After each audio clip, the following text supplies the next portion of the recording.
Oke, baik. Sebelum saya menjawab, saya menegaskan sekali lagi ucapan Devi terkait diupload oleh media yang tidak berizin bukan tanggung jawab kita dan kita tidak bertanggung jawab untuk hal itu. Sepakat ya? Oke, baik. Ada pertanyaan? Agenda. Terima kasih. Agenda hari ini kita mendengar tanggapan terhadap eksepsi dari penasihat hukum dari tim kami terkait keberatan kami terkait surat dakwaan daripada jaksa penuntut umum. Tadi sudah disampaikan oleh jaksa penuntut umum dan minggu depan kita menunggu putusan sela. Ketika putusan sela ini ada dua kemungkinan, ketika memang diterima ya kita puji syukur alhamdulillah, kalau memang tidak diterima ya kita berlanjut pada tahapan selanjutnya yakni pemeriksaan saksi dan alat bukti. Nah tentunya juga kami berharap eksepsi kami mampu diterima dan mampu dipertimbangkan dengan baik. Kami sangat berharap seperti itu sebagai tim kuasa hukum. Nah tentunya juga jaksa berpikir dan berharap juga mampu diterima jawabannya. Artinya ini semua kita kembalikan kepada majelis hakim yang mulia yang menyidangkan perkara ini bagaimana nanti diputuskan dalam satu putusan sela pada hari Rabu minggu depan. Iya, karena ini kan permasalahannya nih Vicky berada di rutan Salemba dan kami berada di pengadilan. Secara teknologi memang kita belum mampu untuk menghadirkan satu sajian sidang secara secara online, secara maksimal. Nah ini menjadi satu kendala tidak hanya kepada kami, tapi juga kepada orang lain tentunya. Dan ini juga kami meminta kepada majelis hakim agar supaya bisa dihadirkan. Walaupun agak ada keberatan karena apa? Karena memang ada protokol dan juga aturan daripada Kementerian Hukum dan HAM, kemudian juga ada peraturan dari Mahkamah Agung, surat edarannya yang berkaitan tentang pencegahan COVID-19. Nah tentunya kami juga sudah menyampaikan kami akan melakukan tes swab maupun tes uji daripada COVID supaya bisa dihadirkan, supaya perjalanan sidang ini maksimal. Vicky mampu mendengar, mampu melihat, dan mampu menyampaikan keinginan-keinginannya secara di depan persidangan. Ya kita melihat nanti, kami disuruh berkoordinasi dengan jaksa dan tentunya juga dengan rutan Salemba, apakah bisa dihadirkan atau tidak. Kami berharap juga bisa dihadirkan supaya hak-hak daripada terdakwa tidak tergilas oleh keadaan yang memang tidak kita inginkan keadaan ini. Ya Bibi, sampai saat ini merasa ada keadilan nggak sih buat kakaknya? Kalau untuk proses hukum kan kita lagi menjalani ya. Tetap kita harus ikuti. Jadi dari pertama sidang sampai sekarang hadir terus, mungkin bakal hadir terus untuk mendampingi Vicky. Pasti insya Allah selalu. Karena kan kalau dari proses hukum kita udah menjalani. Kalau misalnya keluarga ya kita pasti support. Itu aja sih. Pokoknya terima kasih selama ini sama anak media juga, terima kasih banget. Banyak juga yang WA gitu kan, turut prihatin, ngucapin, tapi mohon maaf belum bisa balas satu-satu karena memang banyak banget. Cuma Baby dan keluarga ngucapin sekali lagi terima kasih buat semua yang udah respon baik, yang udah kasih support, terutama buat teman-teman media. Paling itu aja sih yang bisa Baby sampaikan. Selanjutnya Baby cuma mau ngomong, mohon doanya, insya Allah kebenaran itu nggak akan tertukar. Terima kasih pokoknya buat supportnya. Sepertinya ada kesedihan yang dirasakan Feby tuh. Ya paling nanti selanjutnya biar nanti kuasa hukum aja dari pihak kuasa hukum gitu. Kalau kita kan sisa mengikuti aja ya baiknya seperti apa. Insya Allah yang terjadi yang terbaik. Pekerjaan Vicky gimana? Jangan kepergian atau cuma di hutan. Pekerjaan sih paling ini komunikasinya sama Bella. Dari orang stasiun TV semua komunikasi ke Bella. Ya alhamdulillah sih dari pihak TV juga masih support gitu. Tenang aja gitu ibaratnya kita tunggu Vicky kok gitu.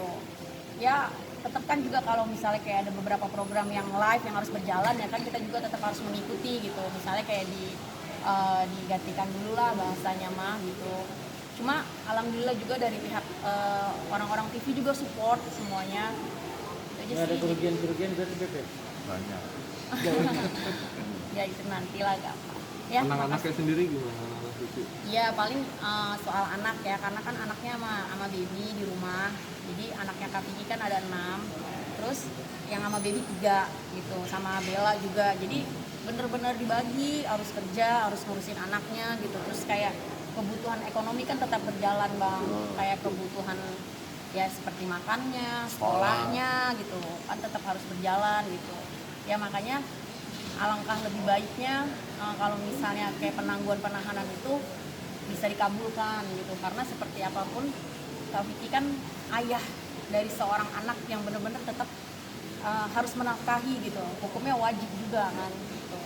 Ya gitu, sekarang sih dengan bekal dan kekuatan yang baby punya, insya Allah bisa menjaga keponakan-keponakan anak dari Kak Vicky sendiri. Anak-anak sendiri tahu nggak sih?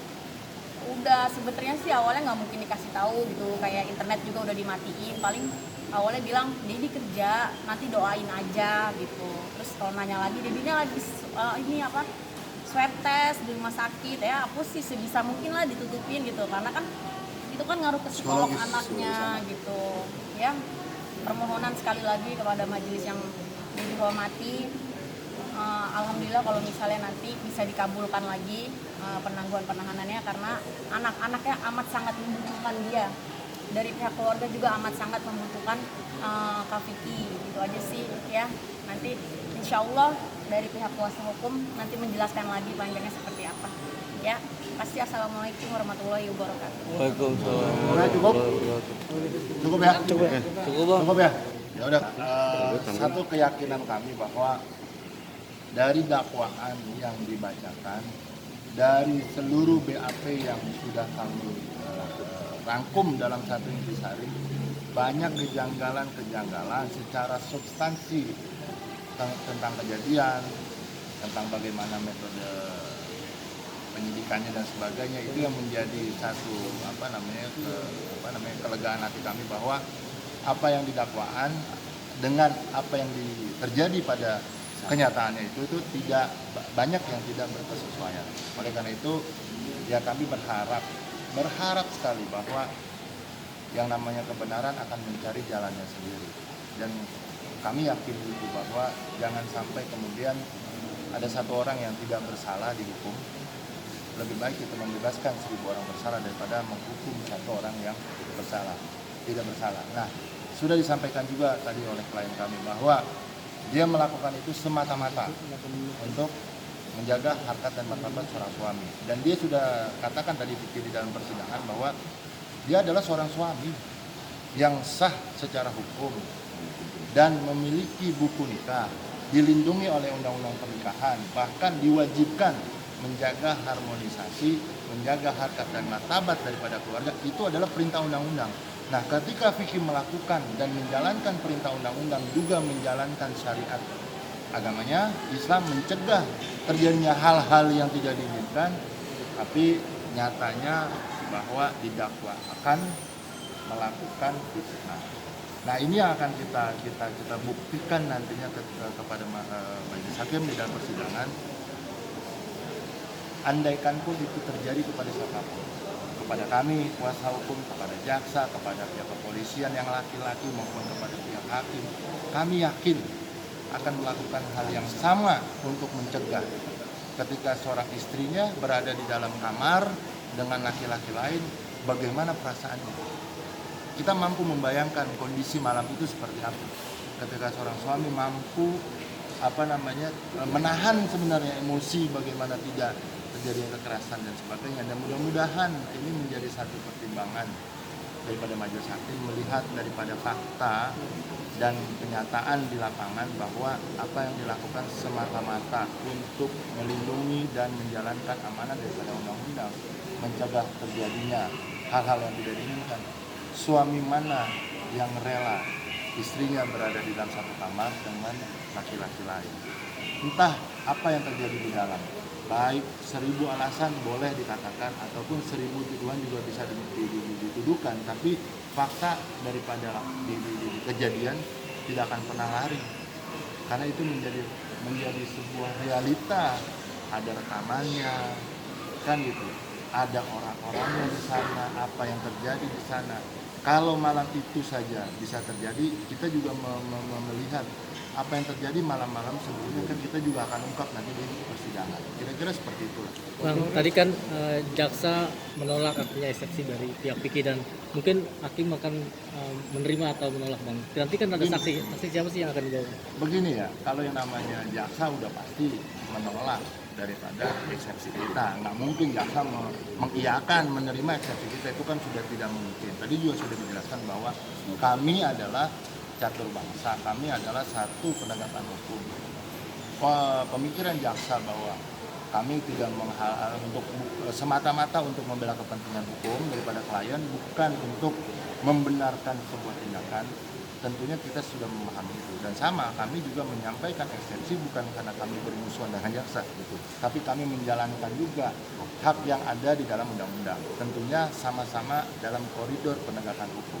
Penegakan hukum tentunya yang tadi bilang ada bisa diterima, ada juga tidak bisa diterima. Kami pasti tidak menerima adanya penahanan, tapi kalau ketika memang itu jalur daripada penegakan hukum, ya kami harus bisa menerima, dan tentunya hasil apapun nanti putusan setelahnya besok seperti apa diterima, ya kami bersyukur, alhamdulillah. Kalau tidak diterima, kami tidak kecewa, kita lanjutkan persidangan, kita lanjutkan kepada tahap selanjutnya.